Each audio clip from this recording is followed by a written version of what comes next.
লীগ যাদের কার্যক্রম বাংলাদেশে এখন নিষিদ্ধ, মানে তাদের বিচার চলছে, এর ভিতর তাদের কার্যক্রম পরিচালনা করা নিষিদ্ধ। তো এই অবস্থায় তারা তো বাংলাদেশে কোনো কিছু করতে পারছে না এবং তাদের অফিসগুলো মূলত পরিত্যক্ত থ্রু আউট বাংলাদেশ। তো ওনারা কি করেছেন, ওনারা কলকাতা শহরে একটি অফিস খুলে বসেছে। অফিসে কি হয়, আপাত দৃষ্টিতে আমরা যেসব রিপোর্ট দেখেছি এবং বিবিসি থেকে বিবিসি বাংলার একটা রিপোর্ট থেকে এবং বাংলাদেশেরও কিছু কিছু নিউজ পেপার এগুলো কভার করেছে যে, এবং টিভিও হয়তো করতে পারে। তো এনারা মূলত সমবেত হয়। এখন হাজার হাজার কর্মী, নেতা, আওয়ামী লীগের কার্যক্রম নিষিদ্ধ ঘোষিত আওয়ামী লীগের, মানে একটা ডিফ্যাক্টো ব্যান কিন্তু। তো এনারা কলকাতায় তো পালিয়ে গেছিলেন, তাদের নেত্রী গেছেন দিল্লিতে, আর ওনারা সারা ভারত জুড়ে বহু নেতা আছে। তো কলকাতায় একটা বিরাট সংখ্যক আছেন, ওনারা ওখানে সমবেত হন, আড্ডা টাড্ডা মারেন এবং বাংলাদেশের কিভাবে ক্ষতি করা যায় সেই চিন্তা ভাবনা করেন। বাংলাদেশের ক্ষতি মানে করাটা হচ্ছে ইউনূস সরকারের প্রতি তাদের একটা প্রবল বিদ্বেষ আছে।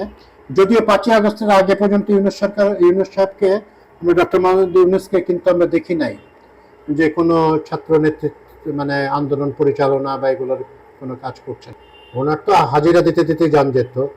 তো উনি এসছেন পরে, সবার অনুরোধে উনি ক্ষমতা গ্রহণ করেন। তারপরে উনি পারফরমেন্স কেমন করেছেন না বা ভালো মন্দ, এটা পরবর্তীতে ইতিহাস বিচার করবে। তো আমাদের এখানে অনেকে আশঙ্কা প্রকাশ করছেন যে এই আওয়ামী লীগ এই কলকাতায় তাদের অফিস থেকে ওখানে সমবেত হয়ে দেশ বিরোধী যে ষড়যন্ত্র এগুলো করতে পারবেন। ষড়যন্ত্র ওনারা করছেন, কিন্তু খুব ইফেক্টিভ ষড়যন্ত্র করার তাদের কতটা ক্যাপাসিটি আছে, টাকা পয়সা প্রচুর আছে তাদের, কিন্তু বাংলাদেশে কলকাতার থেকে ইঙ্গিতে বাংলাদেশ অস্থির করে ফেলার ওরকম সক্ষমতা আছে কিনা, এটা নিয়েও আবার অনেকের সন্দেহ। আমি ব্যক্তিগত মনে করি আওয়ামী লীগ আপ্রাণ চেষ্টা করছে এবং আপনার এনিমিকে লাইটলি নেওয়ার কোনো সুযোগ নাই। আওয়ামী লীগ দেশের শত্রু এবং পুরো আওয়ামী লীগের সবাই না, মানে যে নেতৃত্ব পালিয়ে গেছে তারা পালানোর মতো কাজ করেছেন বলে পালিয়ে গেছেন। তো ওনারা তো অবশ্যই বাংলাদেশের প্রতি তাদের কোনো রকম বন্ধু সুলভ করার কথা না। অনেকে আবার ইয়েতে মস্করা করে বলেন যে ওরা আসলে তাদের নিজের দেশে তাদের অফিস অবশেষে খুলেছে। তো আমি এইরকম কথা বলবো না, তারা বাংলাদেশের নাগরিক আর কি। তো ওনাদের তো মানে বিচারের পরে আর নাগরিক থাকে কিনা সেটাও কথা, বা পালিয়ে কতদিন থাকে।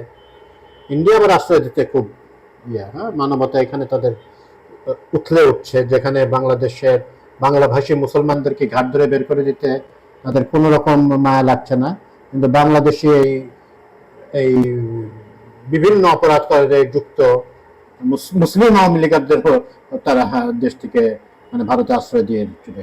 তো এই কলকাতার অফিস থেকে যে খুব বেশি কিছু করতে পারবে তারা, তার মনে হয় না আমার।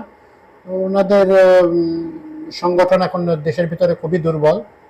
তারা কি করতে পারে, কিছু কিছু টেরোরিস্ট অ্যাক্টিভিটি কিছু চালাতে পারে, কিছু আর্সেন তারা করতে পারে, ব্যতিব্যস্ত রাখতে পারে। ওনাদের তো ইউনূস সাহেবের প্রতি প্রচন্ড ক্ষোভ, বিএনপির প্রতি এতটা না, শিবিরের বিএনপি কারো প্রতি এতটা ক্ষোভ না, এনসিপি এবং ইউনূসের প্রতি তাদের, ইউনূস সাহেবের প্রতি ওনাদের ক্ষোভ। তো এই ফেনোমেননটাও আসলে বন্ধ হওয়া উচিত। এটা নিয়েও অনেক কথাবার্তা হয় যে এনসিপিও দেখলাম যে ওনারা বিভিন্ন দেশে তাদের শাখা খুলছে। হ্যাঁ, বাংলাদেশের প্রায় সব রাজনৈতিক দলই মানে বড় সড়ো রাজনৈতিক দল, জাতীয় পার্টিরও আছে আমি দেখতে বাইরে, তারা একটা শাখা, একটা ছোটখাটো অফিস করলে। বাঙালি তো মানে আমাদের বাঙালি বলতে বাংলাদেশি মিন করছে, বাংলাদেশের যে বাঙালি আছেন আমরা, তো আমরা পলিটিক্স নিয়ে খুব পলিটিক্যাল অ্যানিমাল, আমরা পলিটিক্স নিয়ে খুব আলোচনা করতে পছন্দ করি এবং আমরা দলের প্রতিও একটা প্রচন্ড আনুগত্য, এটা বিদেশে মেইন স্ট্রিমে মেশার থেকে আমাদেরকে বাধা হয়ে দাঁড়াচ্ছে। সব পাশ্চাত্য ইভেন ছোটখাটো দেশেও, মানে ছোটখাটো ইউরোপের দেশেও দেখা যায় আওয়ামী লীগের, বিএনপি এদের অফিস, মানে এটা কি পারপাস সার্ভ করে। এটা হতে পারে একটা বিএনপি সমর্থক গোষ্ঠী থাক, আওয়ামী সমর্থক গোষ্ঠী থাক, কিন্তু এই একটা পার্টি অফিস তার লন্ডন শাখা থাকবে বাংলাদেশি পার্টির, এটা তো মানে মানে ওয়াই?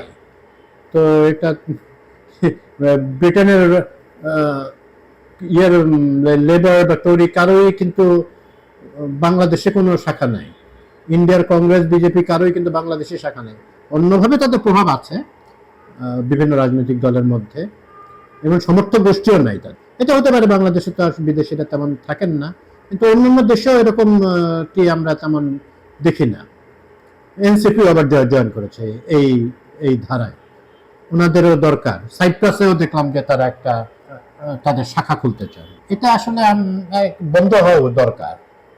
হ্যাঁ, সমর্থক করতে পারে, তারা তারা যায়, একটা নেতা গেলে তারা খুব ওয়েলকাম দেয়, এগুলো করুক, কিন্তু একটা শাখা থাকা আওয়ামী লীগের তো খুবই কড়াভাবে এটা বাংলাদেশের প্রতিবাদ জানানো উচিত ছিল।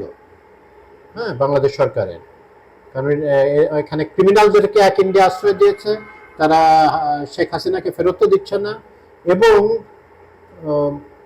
তারা এই অফিসটাও খুলতে নিশ্চয়ই একটা অ্যালাউ করা হয়েছে কলকাতায়।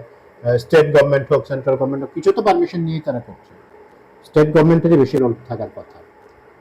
কিভাবে হয় এটা? তাদেরকে প্রতিবাদ জানানো উচিত।